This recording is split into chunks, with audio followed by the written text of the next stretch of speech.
என்னைக்காவது நீ யோசியா ஏன் படிக்கணும்னு? இப்ப படிச்சா என்ன நடக்கும்ன்றத சொல்ற.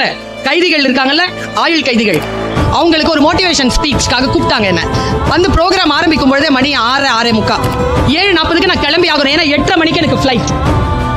சிறையில இருந்து ஏர்போர்ட்டுக்கு போறதுக்கு 40 மினிட்ஸ் ஆகும். உடனே என்ன தெரியும் பண்ணாரு அந்த எஸ்பி, அங்க இருந்த எஸ்பி, ஜீப் எடுப்பா அப்படின்னாரு. மேக்ஸிமம் 35 மினிட்ஸ் இருக்கு.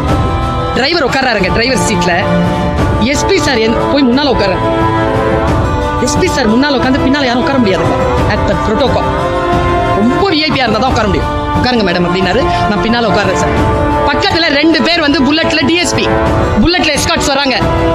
8:05 உள்ள போயாச்சு. அப்ப எஸ்பி சார்ல have a nice trip man அப்படின்னு சொல்லி போனார். அப்ப டிஎஸ்பி அவருடைய கேடர் என்னன்னு தெரியல, முத்துப்பாண்டின்னு ஒரு போலீஸ் ஆபீசர். அவர் மேம் ஒரே நிமிஷம் மேம் அப்படின்னாரு. சார் இந்த காட்சி இல்ல மேடம், இதை நான் என் மகளுக்கு சொல்ல போறேன் மேடம். என்னது சார்? நீங்க யாரு மேடம்? உங்களுக்காக கெஜ்ரிவால் சார் நிக்கிறாரு, உங்களுக்காக எங்க எஸ்பி சார் வந்து முன்னால சீட்ல உட்காந்துட்டு வராரு, உங்களை கூட்டிட்டு வந்து மரியாதையா நாங்க வந்து ஒரு இடத்துல கொடுக்குறோம். எங்க துறையில ஹையர் போஸ்ட்ல இருக்கிறவங்க உங்களுக்காக நின்று இவ்வளவு பணியாற்றி இருக்கிறாங்க. நீங்க யாருன்னு யோசிச்சு பார்த்த மேடம்? நீங்க யாருமே இல்ல மேடம். உங்களுக்காக இல்ல மேடம் இந்த மரியாதை, நீங்க படிச்ச படிப்புக்கு தான் மேடம் இந்த மரியாதை. படிச்சிருங்க குழந்தைகளை.